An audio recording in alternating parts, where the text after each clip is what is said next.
សួស្តីបងប្អូនទាំងអស់គ្នាតោះបងប្អូនហ្នឹងហើយថ្ងៃហ្នឹងមានចំណុចពិសេសមួយមកចែកម្លែកបងប្អូនមានដឹងអត់ថាFacebook យើងឥឡូវបើសិនមិនចង់ឲ្យខូចដល់ឲ្យបាត់ទៅតែម្ដង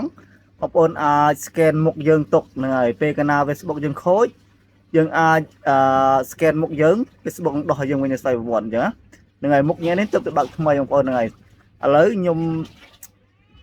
មានចំណាក់អារម្មណ៍មួយចង់បង្ហាញបងប្អូនហ្នឹងហើយខ្ញុំថាបងប្អូនជួយចែកម្លែកបន្តហើយចូលរួមចំណែកក្នុងការចែកម្លែកទាំងអស់គ្នាតោះចូលមើលទាំងអស់គ្នាតើធ្វើដោយវិធីណាបងប្អូនណាទូរស័ព្ទយើងឲ្យបងប្អូនគាត់ចុចចូលលើ Facebook យើងមកនេះ Facebook នេះបងប្អូនហ្នឹងហើយវិធីនេះគឺជួយឲ្យបងប្អូនការពារFacebook បងប្អូនបានយូរអង្វែងហ្នឹងហើយពេលកាលណាដែលបងប្អូនខូច Facebook ទៅបងប្អូនអាច scan មុខយើងដើម្បីបញ្ជាក់ថាយើងជាម្ចាស់ Facebook វិញបានហ្នឹងហើយFacebook គេនឹងដោះឲ្យយើងវិញបានដល់អញ្ចឹងបងប្អូនចូលមកនេះគឺ Facebook របស់ខ្ញុំផ្ទាល់ដែរហ្នឹងហើយចុចចូលអញ្ចឹងហើយបងប្អូនប៉ះមកលើ profile យើងមកនេះ profile យើងនេះប៉ះនឹងមួយ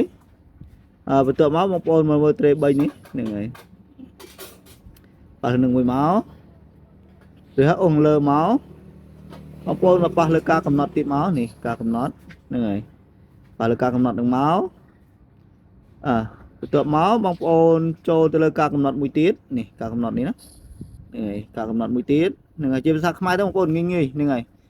ងាយហើយឆាប់យល់ជាភាសាខ្មែរយើងទេហ្នឹងហើយអត់ពិបាកដល់ភាសាបរទេសទេហ្នឹងហើយអូខេដល់អញ្ចឹងហើយបងប្អូនចុចមកលើគណនីយើងមកខ្ញុំជិះដូរគណនីមកប៉ះនឹងមួយមកបន្ទាប់មកបងប្អូនមកប៉ះលើនេះគេថាសន្តិសុខនេះណាហ្នឹងហើយសន្តិសុខនេះហ្នឹងហើយមកប៉ះលើសន្តិសុខនឹងមក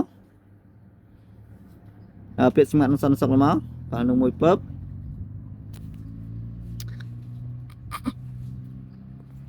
កន្លែងនេះវានឹងបង្ហាញយើងថានេះការ selfie ផ្ទៀងផ្ទាត់ណាគេដាក់ការ selfie ផ្ទៀងផ្ទាត់កាលណាដែលបងប្អូនបានផ្ទៀងផ្ទាត់មុខយើងទុកហើយថ្ងៃក្រោយបងប្អូនខូច Facebook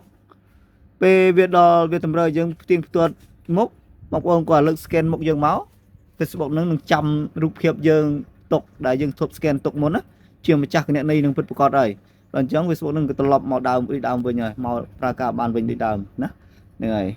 ចំណុចសំខាន់មែនតើបងប្អូនហ្នឹងហើយអូខេចុចមកផ្ទៀងផ្ទាត់មក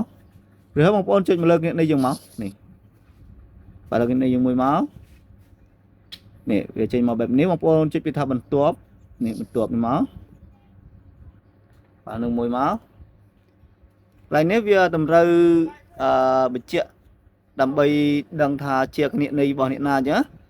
ហើយនេះវាឲ្យយើងដាក់លេខកូដនៅđâyវាផ្ញើលេខកូដទៅ email ហ្នឹងហើយវាផ្ញើលេខកូដទៅ email ឲ្យបងប្អូនទៅមើលក្នុង email យើងមករួចយកមកវាយដាក់ចូលមកហ្នឹងហើយអូខេខ្ញុំសូមទៅឆែកមើល Gmail បន្តិចGmail ខ្ញុំ